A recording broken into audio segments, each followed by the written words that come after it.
Right. We're joined with our final player of the afternoon, Najee Harris. And first question will go to Nick Hamilton.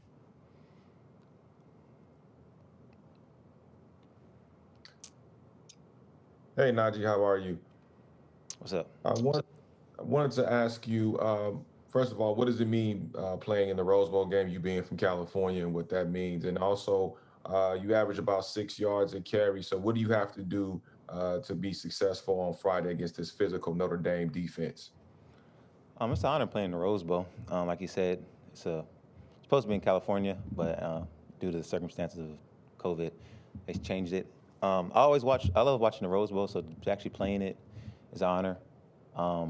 But back to Notre Dame, I mean, yeah, I average. I didn't even know I averaged that, but like that's not really my goal going into game. It's just doing what my numbers call really is just performing at the best, really. So whatever that is between passing or running, just perform and do it at a high caliber.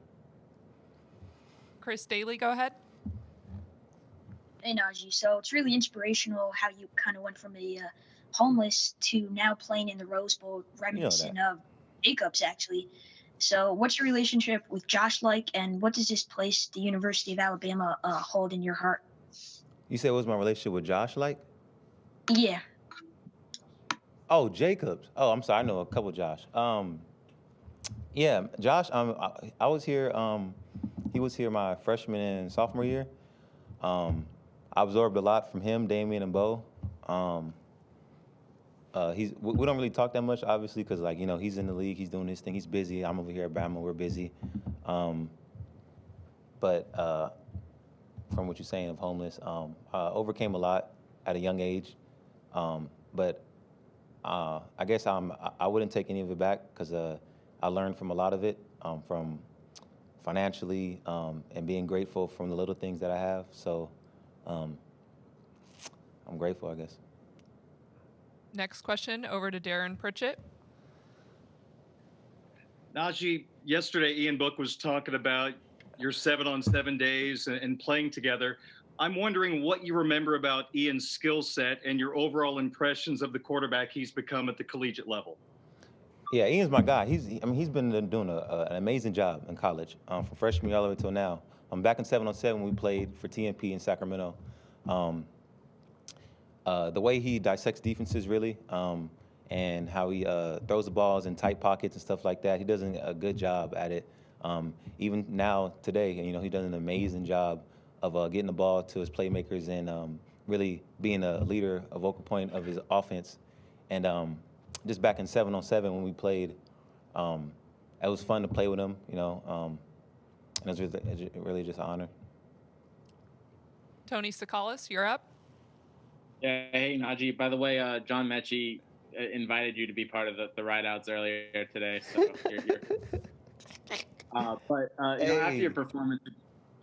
after your performance against Florida, were you a little bit disappointed to not be a finalist for the Heisman? And did you pay that any attention? Back to the first question, the ride-outs. First day after practice, after the game, they finally accepted me. They said, "You a ride-out, Najee." So, hey, tip my hat to that. You know what I'm saying? They done let me in their room to be a ride-out. But the Heisman thing, I'm not tripping at all, man. The two guys we got in there right now is good enough. I play my part when my name is called. So it really doesn't matter if I'm in the race or not. That's really it. John Feinren, you're up. Yeah, Najee, going back to Ian Book, he said that he actually complimented you. He said that when you needed to go one-on-one situation, you knew you could throw the ball up there and you'd come down with it. You want to comment about that? And then also talk a little bit about the Notre Dame defense that you'll be facing this Friday. He said that? About throwing it up to me? Yep. It's true. That's why. You just throw it up to me and I'm going to catch that. Real stuff. But their defense is good. They got the bucket scoring window, of course. The secondary is really good. Their front line's good. Their linebackers is really good of attacking the run, reading out stuff. They're really, really good at really, really good, well-coached defense. high motors all across, never stop, all the way. They fight all the way through the whistle, and that's what you want in the defense, of course. In playing us, you always got to keep going and play through the whistle, and they do a good job of that. And obviously the record shows it that they're a good team all across the board. They got good players, and number 6 guys is a really good player. Chris Hummer, over to you. Hey, Najee. How do you, first of all, how do you remember the last few days of your recruitment? And then spinning off of that, what do you remember thinking about that 2017 class you were potentially going to be a part of at that time? Potentially going to be a part of? Yeah, at Alabama, the 2017 class that you were potentially going to be a part of when you were making your decision. Oh, so going back to recruiting, I didn't like it. It's too much attention. It was way too much attention for me. I think I just showed up here. Hey, I just showed up. I didn't even tell them I was coming here. I just showed up. I was tired of it, man. I just popped up at the airport with Tua. And then I didn't even know really all the recruits that was here. So first day of practice, I seen all these recruits that I knew in high school. I'm looking around, I'm like, man, we actually got a pretty good recruiting class here. And I mean, obviously it showed up in the championship game freshman year, and now ever since. I think we took off. Coach Saban did a really good job of recruiting. Hopefully we get to bring one home, Natty home. Rhea Turner, floor is yours. Najee, what do you think your biggest challenge will be going up against Notre Dame's defense? I'll say my biggest challenge for me personally is not getting blowed, to be honest. The last game, I mean, I barely played the fourth quarter this whole year. I probably played in maybe 3 of them, fourth quarters. So really me getting back to my cardio and getting back to playing through 4 quarters and really not sustaining not getting blowed. Because last game, I mean, I got to say I was blowed. It was the first time I played the fourth quarter. So really just playing through the whistle, finishing out every run, finishing out every play, blocking techniques, really being fundamentally sound, I think, is where I need to be good at for this game because they're a really well-coached team. So me being fundamentally good in all the little things, I think it's going to help me out a lot. They got good players. They got a good defense. They got a good defensive front, good linebackers who can run. Like I said, number 6 is a really active player. The way he blitzes, he's not blitzing to make a move or nothing like that and to look good and flashy. He's blitzing to come with bad intentions. And that's what you want in a linebacker like that. So really just being fundamentally sound in all the little things. We have time for just a few more. Joseph Goodman, go ahead.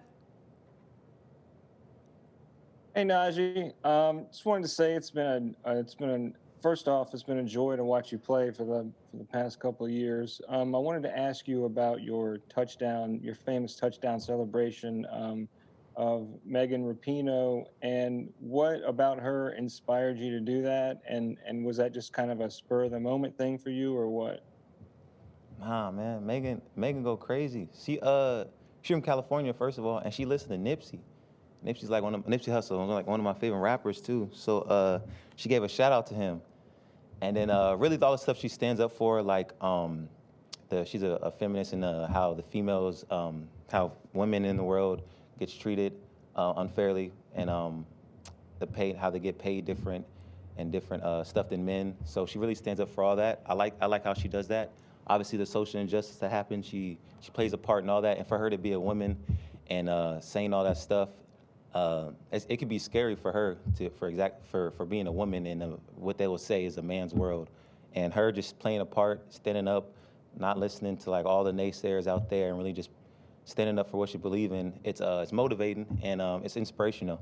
So me as a male, I guess you could say maybe not too many males will say they look up to a woman nowadays, but I really look up to her, just for what she does outside of sports, and I guess I'd gave her a shout out with a little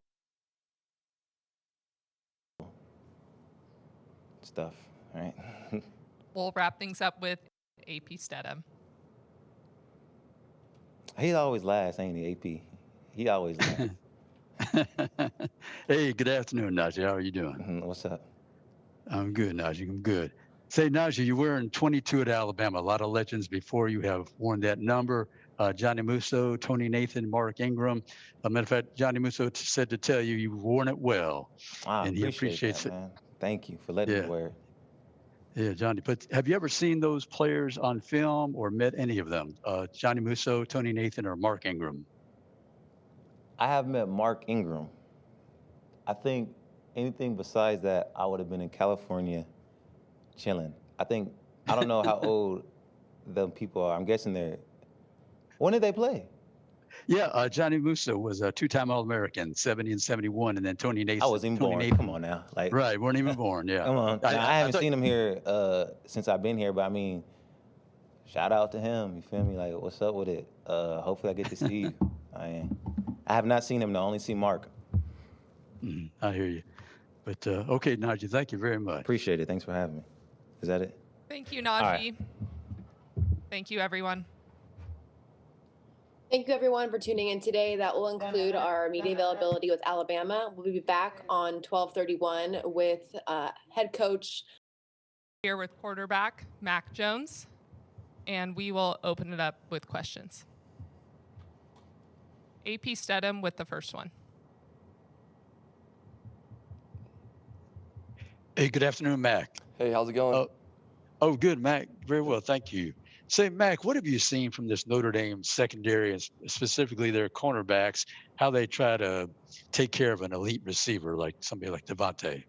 Yeah, I think they do a good job, Coach Lee, with their scheme, 4 down fronts mostly, and then they try and play quarters on the back end and do a bunch of different things too. But I think the big thing is that those guys in the back end, they know where their weaknesses are, and then they also are always in the right spot. So when you play a defense like that, you got to understand that they know where they're supposed to be, and you just have to find the right holes in the defense. And obviously they're really well coached and they play really hard. Whenever someone's getting tackled, there's 9, 10, 11 guys around the ball. So, it just shows that they play together and they play really hard, and they're one of the top defenses in the country. Rhea Turner with the next question. Hi, Mac. Looking back when you first started at Alabama, you were just a backup quarterback for Jalen Hurts and Tua Tagovailoa.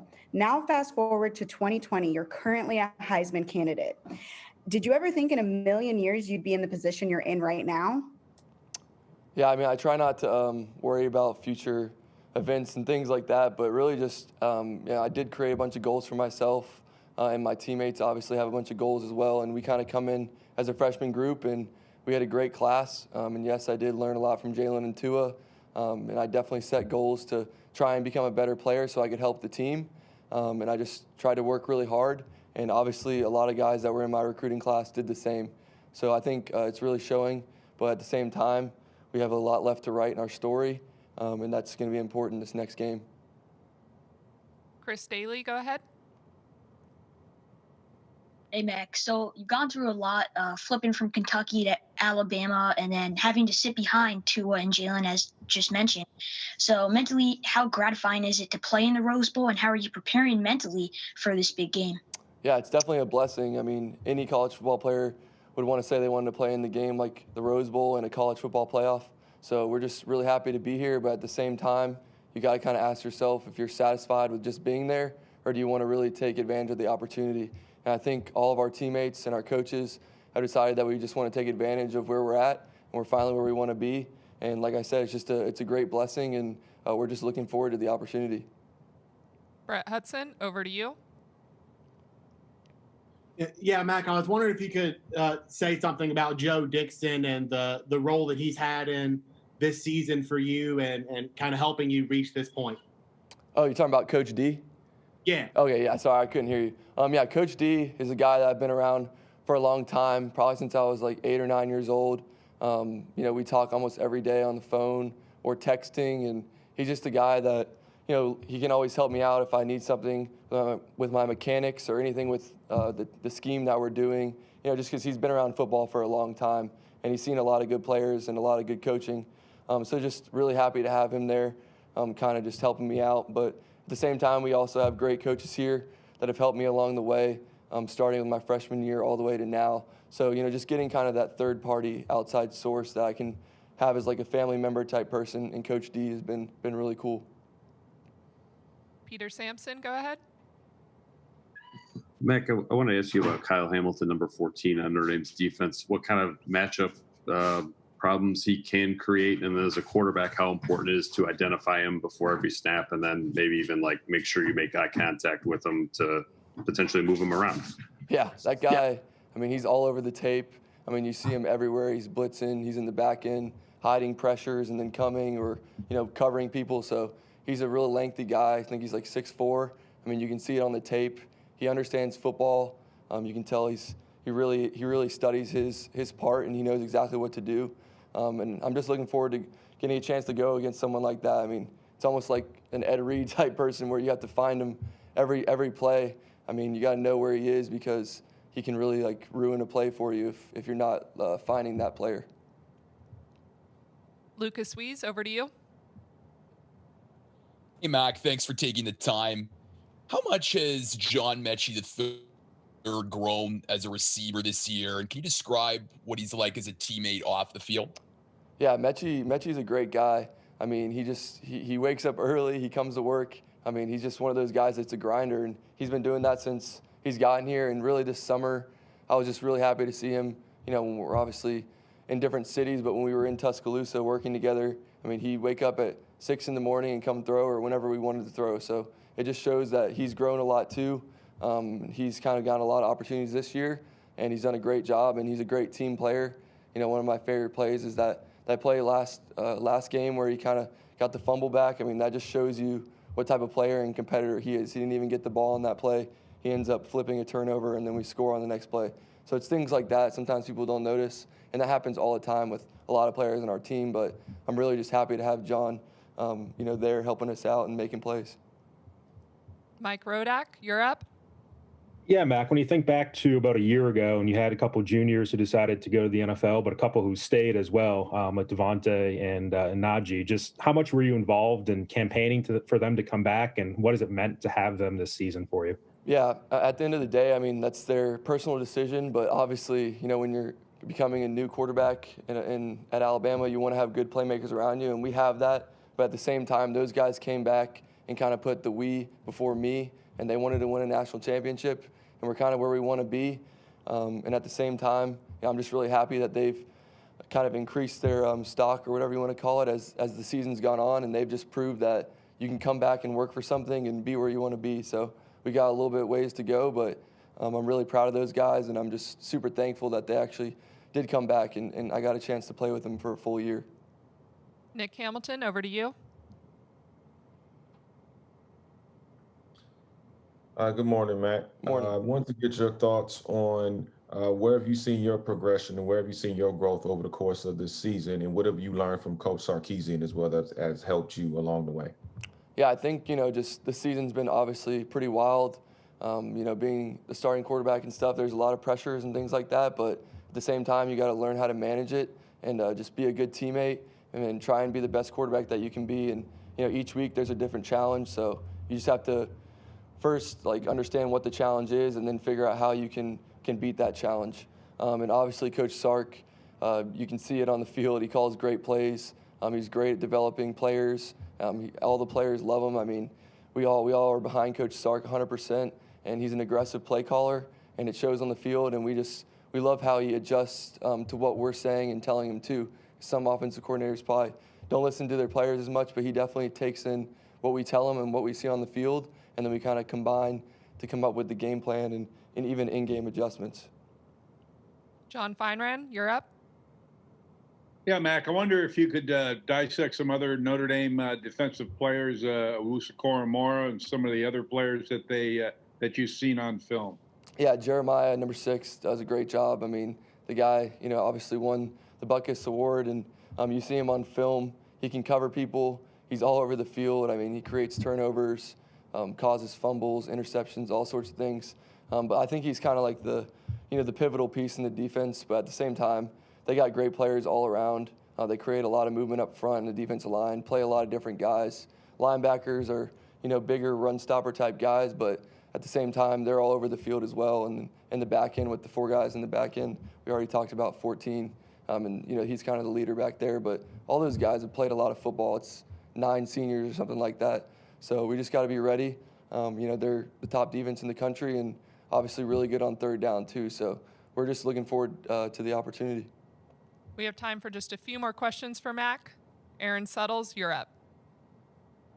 Matt, going back to your recruitment in that class of 2017, obviously it's easy to look back now. There's so many guys in the NFL from that class. There are going to be even more going into the NFL. As you're going through your recruitment, you're meeting the guys, or even when you get to campus, what was the first moment you realized that class was special?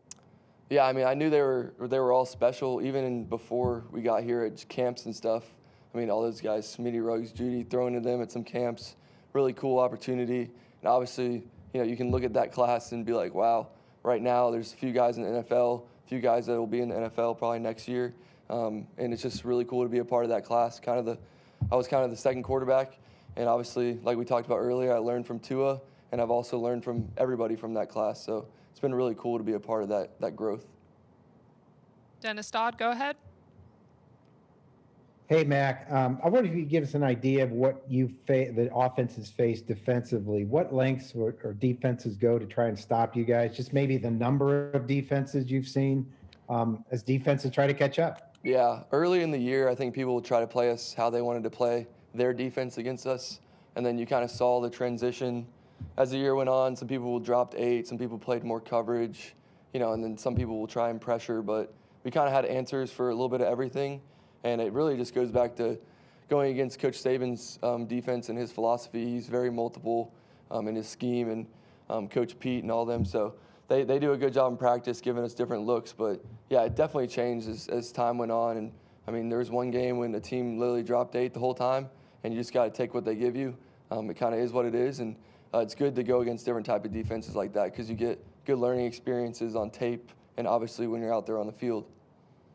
Final question for Mac will be from Tyler Martin. Hey, Mac, I know losing Landon was huge in the Florida game, but just speak to the level of your confidence with Chris Owens, and what have you seen from him in practice the last few days? Yeah, losing Landon's definitely a tough gig, but we got to kind of just bounce back, and Landon would want nothing more than us to just keep doing what we're doing, and that starts with Chris. Chris has been here for, many years, and he's also one of my close buddies that, he does a good job. He's played tackle, guard, center. We go way back years and years, so we kind of have that same communication level, and we've been working on it this week, and I've just been really proud of him and the opportunity that he's gotten. That's a great experience just to be able to say, hey, I'm starting in the college football playoff game, and I've been here for a while, so we kind of have that similar late bloom, so I'm just really excited for Chris, and we're on the same page, and we're ready to roll. All right, thank you, Thanks, Mac. guys.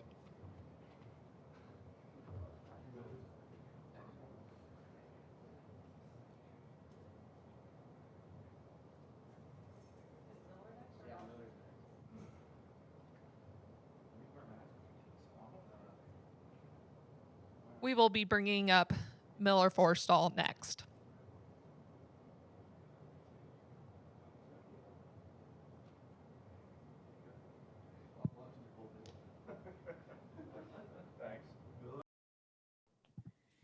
Hey, DeVonta, thanks for taking the time. 2-part question. First, what does it mean to be the AP's College Football Player of the Year? And second, can you just comment on the growth of your teammate John Metchie III this year and what he's meant to the team? Winning the award it's a blessing just to be in that conversation and to win the award. And Metchie, he comes to work every day. He works hard and it's paying off for him. He's in the film room every day. He's going out to practice, working hard, and he wants to get better every day. Second question over to Nick Hamilton. Hey, DeVonta, thank you for taking the time out. I want to ask you, what is the biggest thing you've noticed about your own growth and development on the field as well as off the field? Just my attention to detail, how precise I want to be with everything, just wanting to do everything perfect, just getting as perfect as I can with everything that I do. Pat Ford, the floor is yours. Hi, DeVonta. I wanted to ask you first about being asked to play defensive back some in spring practice when you were first getting to school there and what your reaction was to that. And then secondly, when you really felt like you belonged and could play at the highest level there at Alabama? Playing DB, I kind of felt eventually it was gonna come, just with the depth and everything that we had going into the spring. I mean, I was willing to do whatever Coach Saban asked me to do. I was comfortable with it, and really, yeah, just do whatever he wanted me to do. Rhea Turner, over to you. Hey, DeVonta, tell me a little bit about that nickname you have, the Slim Reaper, and how do you plan on using that against Notre Dame? I first heard it from Coach Paul, one of the strength and conditioning coaches. He called me at one game, and it just kind of stuck to me. And then next thing you know, everybody just started calling me that. And really, when it comes to the game, just going out there, just doing my job, executing the game plan. Mike Rodak, you're up. Yeah, DeVonta, when you go back to last January and think back to your decision to come back for your last year, just how much debate was there in your mind, and how much has this season and your success, the team's success, validated that decision? Just knowing that I wanted to finish things the right way, I wanted to get my degree. I feel like I made the right decision and a great decision, and being around this team has opened my eyes to a lot of things and just made me very comfortable and glad that I made that decision. Cecil Hurt with the next question. DeVonta, when Jalen was injured against Tennessee, did that affect you in any way in terms of stepping up either as a leader off the field, or did it affect your play on the field? When he went down, it just made me want to accept the role to do more. Just feeling that it's a big player that we lost, and I just wanted to do more for the team, do whatever I can for the team. Steve Moulton, go ahead. Hey, DeVonta, appreciate the time. If you could talk about also being a semifinal a finalist for the Heisman Trophy, and really also about Jalen, how much he's helped you maybe since his injury this year. He's helped me a lot just with the things that he see when he's at the game. He talks to him about things that he see. He's still on the sideline helping us with the offensive things like that.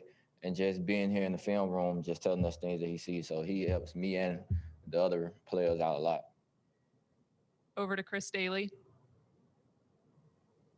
Congrats on winning AP Player of the Year, and you've been lighting it up at Alabama, but you might not be here without a barbershop you went to as a kid. So what is that barbershop, and what did they do to help propel you to stardom? He kept me going with everything that's been going on. Times when I was down and I didn't want to play no more, he kept me going, always kept me on the right track, took me places to get these opportunities to play football at the highest level. Tony Sakalis, go ahead. DeVonta, you've had your two best seasons under Steve Sarkisian. Just what has he done to kind of maybe help your game out a little bit and give you the opportunity to shine like you have? He does a lot with his offense, a lot of movement, a lot of shifts, a lot of motions, putting people in different places, helping everybody be successful. Stephen Smith, you're up. First and foremost,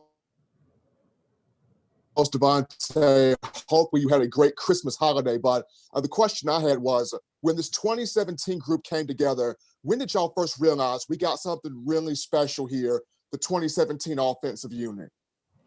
Well, a lot of us, we went to a lot of camps together, so we talked to each other. Some of us kind of knew where others were leaning to, and some of us were already kind of committed here. And it was just everybody just recruiting each other, just building a relationship. And I feel like that's what made us so close, is just before we even got here, the relationship that we had. Go ahead, Dennis Freeman. DeVonta, can you talk about the challenges that Notre Dame defense presents to your offense? They fly to the ball. They're very physical. They send all kinds of blitzes and things like that. They're technically sound. They don't make a lot of mistakes. John Feinran, you're up. Yeah, DeVonta, could you compare the Notre Dame defense to any defenses that you guys have played this season? Really similar to a lot of defense we play. Everybody gets to the ball. Everybody try to get the ball out. Edwin Stanton, go ahead. Hey, DeVonta, just curious, you could have gone to a lot of different schools, but what was the determining factor for you to coming to Alabama? A place where it was home, away from home. Austin Hugh, over to you. Yeah, DeVonta, when you watch Notre Dame's secondary, specifically Kyle Hamilton, what does he do on the field that is tricky, and what makes him so successful back there as a safety? They throw in a lot of different looks. They play a lot of their coverages different ways, so it's a lot of the same coverages. They look different with people in different places. They do a good job of disguising everything. Aaron Suttles, go ahead. Yeah, back to that 2017 recruiting class. When it all came together, when you guys were going through spring practice and even workouts together, when did you realize how good it was? I mean, from offensive tackles to the rideouts to Dylan Moses, just a lot of talent in that class. Just with how close everybody was and everybody's dedication to this team. Just everybody wanting to come in, put in the work, everybody getting together, putting in extra work. George Bashura, you're up. I think you tapped me, AP Stedham. All right, go ahead, AP. Oh, okay. Hey, DeVonta. DeVonta, I haven't heard you say this before. I don't know. Are there a few receivers that you've had in your game after, college players, maybe somebody in your neck of the woods or pro players, or anybody you kind of look and emulated your game after, or watch and take parts of it? Keenan Allen and DeVonta Adams. And now we'll go over to George.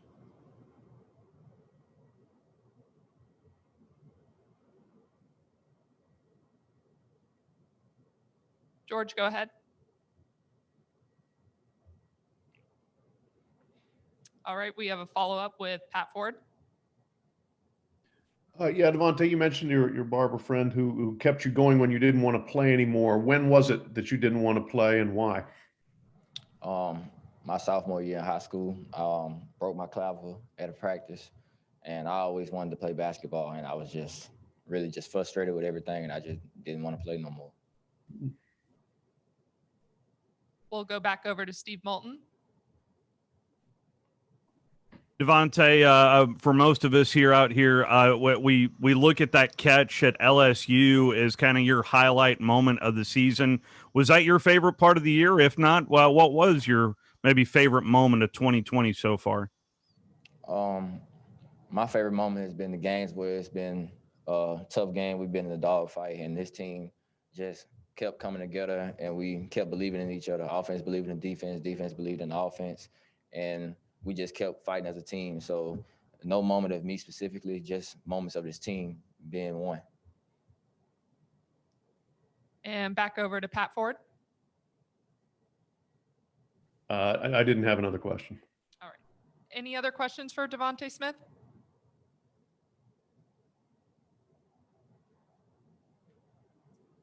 Nick Hamilton, you're up. Hey, DeVonta, just a quick follow-up. What is it about Keenan Allen's game that you like so much that you admire about it and try to patent your game after? Just the details, everything from his releases to his routes, just the small details and everything that he do. Thank you. Joseph Goodman, go ahead.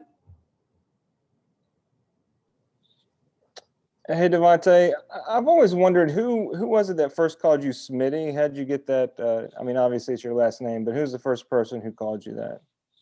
Coach Napier, when I was getting recruited, he always called me Smitty. Okay, thanks.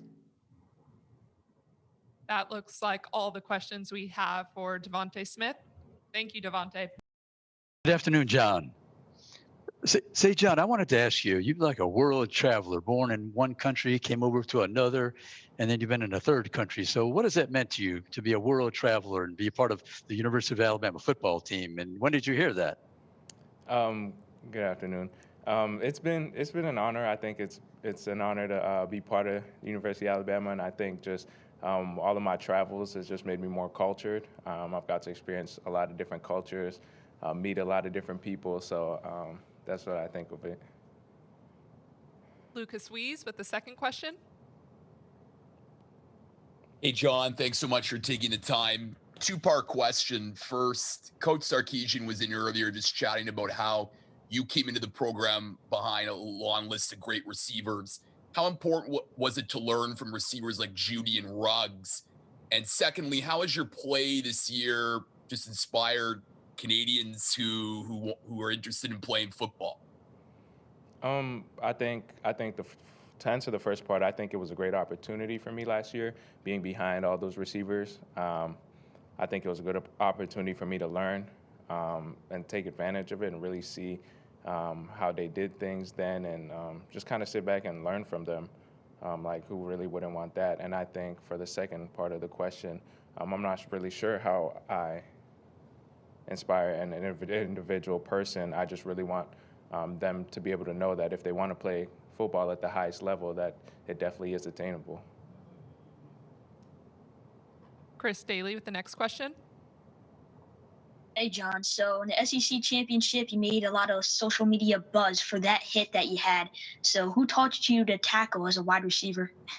I guess just as a kid playing football, you play both ways. You play offense and defense, and at the end of the day, whoever has the ball and whatever happens out there, you just have to play football. But I guess if I would give it to one person who taught me how to tackle, I'll say my brother. I'll give it to my brother Royce. My brother Royce taught me how to tackle like that. Do we have any other questions for John?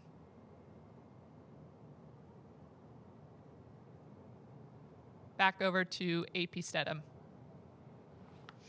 Hey, John, do you happen to know any players that are on the Notre Dame football team, and what have you seen from their secondary that gives you pause? No, I don't personally know anybody on the Notre Dame football team, and they have a really good secondary. Their DBs are really good. Their safety is good, and they have a solid defense overall as far as their linebacking core and D linemen. So I think that's something we're excited and looking forward to do, something that we definitely have to prepare for. Yeah. Joseph Goodman, go ahead. Hey, John. Random question, I guess, but did you ever at all play hockey? And if so, how was it? And why'd you choose football? Nah, I've never played hockey. I don't think I've ever watched an actual hockey game except for maybe my little cousins. I think I watched one of his hockey games, but no, I have no knowledge of hockey. But I played football because my brothers played it when I was little, and I kind of just watched them play football, and it's just the sport that I fell in love with. Edwin Stanton, go ahead. Hey, John. Najee likes to call himself a member of the Rideouts, kind of jokingly. After the SEC championship game, do you think he deserves to be a member? Oh, Naj, he's been a Rideout. They're saying this isn't any. I mean, it may be new publicly that he's a member of the Rideouts, but yeah, Naj has definitely been part of the Rideouts. Chris Hummer, over to you. Hey, there's a pretty decent chance DeVonta becomes the first Heisman winner at wide receiver in like 30 years. For those of us a little less technically versed in what makes a wide receiver great, can you kind of explain what separates DeVonta from so many other people from a technical standpoint? I think what separates him the most from everybody is definitely just his hard work and discipline. He's an extremely disciplined person, and he works extremely hard, and also consistency. Just shows up every day and brings his best every day. So I think that's definitely the characteristics that separate him. Tony Sakalis with the next question. Yeah, John. Earlier this week, Nick Saban said that you were the epitome of everything you look for in a receiver. First off, what does that mean to you? And then second, to kind of piggyback off of Chris's question, just what have you learned from DeVonta that will allow you to kind of be the guy next year when he moves on? I guess that means a lot, especially coming from your head coach. That means a lot to you as a player, but also just learning from Smitty. I think just playing with him, playing alongside him, and seeing him every day, I think I'll be able to take just the focus of being able to focus on the task at hand and being able to be consistent and bringing your best every day. That looks like all the questions we have for John Metchie. Thank you, John. Thank you. Thank you for having me.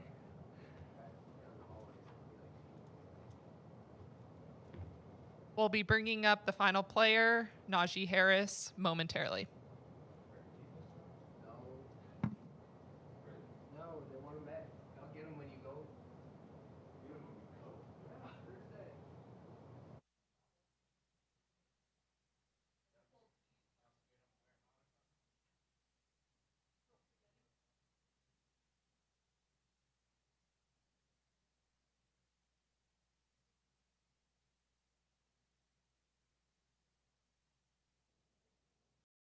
With the first question.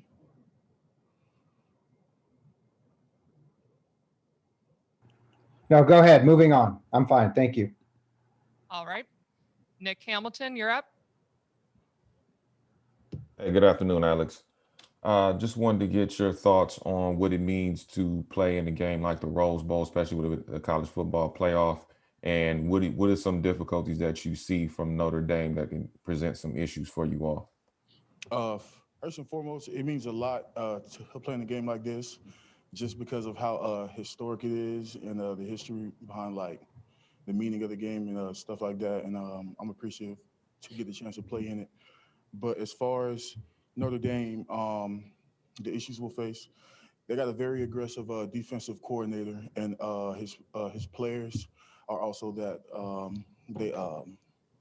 they play great as a unit. You know what I mean? Like the front seven and the DBs, and they play super technique sound and well in what they do, and they don't make a lot of mistakes. So it's going to be a fun game. Tony Sakalis with the second question. Yeah, Alex, you guys lost your best run blocker in Landon Dickerson. We've seen what Chris Owens can contribute as a pass blocker, but how confident are you that he'll be able to provide a push in the running game against a really stout front seven of Notre Dame? Super confident in Chris and anybody else who we may need to play. I mean, we all do. I mean, we're just all prepared for whatever may come our way. So I feel like we're good. Charlie Potter, go ahead. Yeah, Alex, just kind of piggybacking off of that, how big of a loss was it both on the field and off the field for Landon to go down with an injury like that? I mean, of course it was a big loss because he's a great leader, you know what I mean, emotional leader and stuff like that. And he's great in the run game, he's great in the pass game. But I feel like we'll be fine because Chris is not a rookie. I mean, he's played before, and we trust in him to get the job done. Stephen Smith, go ahead. Alex, first and foremost, hope you had a great Christmas season, Christmas holiday. But my question to you was, when you look at Kyle, what has Kyle Flood meant to this team, especially as the offensive line coach? People talk about him as a recruiter, but what has he done as an O-line coach that has really helped you and the whole group? He's done a lot for us in this group, but one thing that makes him a great coach is he knows how to create the relationships with his players. You know what I mean? He knows how to coach people at an individual level and really get to know you, and knows how to coach each player a different way to bring out the best in that player. So I feel like that's his biggest plus as a coach. Lucas Weiss with the next question. Hey, Alex, thanks for taking the time. Can you just chat about what John Metchie III is like as a teammate and his impact for the team this season? John Metchie as a teammate, I feel like he's like the ideal teammate. He's a very hard worker, and he's super selfless. You know what I mean? He does everything that the coaches in the program ask of him to do. And he's just a hardworking guy. You know what I mean? He's a good dude outside of football as well. A great friend of mine personally, but I like him a lot. Aaron Suttles, over to you. When you look back at your recruiting class in 2017 and the talent that was in it, what do you think of it now? I mean, so many guys playing in the NFL already from that class and more guys going to be playing. What's your sort of, you kind of look back in awe of how much talent was in that class? Yeah, I do a lot. I feel like we're the greatest of all time, if you ask me. I mean, we just had like a lot of talent, but aside from us all being talented and things like that, we were all hard workers and we all had like a common goal in mind, and that was to win a national championship and be the best players that we could be. And that's why we came here. Mike Rodak, over to you. Yeah, when you think back to your decision a year ago to return to school, just how much do you think this season validates that and your development as a player in these past 12 months on top of, getting a degree and finishing school? I feel like it was a great decision, and of course now I'm seeing the benefits from it. We're getting a chance to play in the playoffs again, and I feel like I've improved as a player. Week in and week out, you know what I mean? It may be like small things in my game that I feel like I'm just taking to another level with every week, and I want to keep trying to build on that. And yeah. These will be our final two questions. Steve Moulton, go ahead. Alex, congratulations on a successful season. I was wondering if you could talk to me about what you've seen out of Notre Dame's front seven and what kind of challenges they bring. Their front seven is very physical, and they're physical, tough, technique sound, and aggressive. I mean, I can keep going on and on about their defensive front, but their interior, they're super stout. They're super high effort guys, you know what I mean? And just like the D ends, they're strong, they're good with their hands, they know how to pass rush, they can stop the run. They're a great defensive front. And their linebackers, you got the dude number 6, he's the Buckets Award winner, and he definitely plays like a Buckets Award winner. He's good. And just as all the other linebackers, it's a great group, and I'm excited to play them. Final question for Alex Leatherwood will be from Dennis Freeman. Alex, can you talk about how important is it for the offensive line and for the offense to establish your running game early against Notre Dame? I couldn't hear you. How important is it for the offensive line to establish the running game against Notre Dame early? Oh, that's important for any game, you know what I mean? Because you got to establish the run game so you can open up the RPOs, the pass game, and stuff like that. But not only that, but we got a head-to-head match with Notre Dame's O-line, to compete for the Joe Moore Award.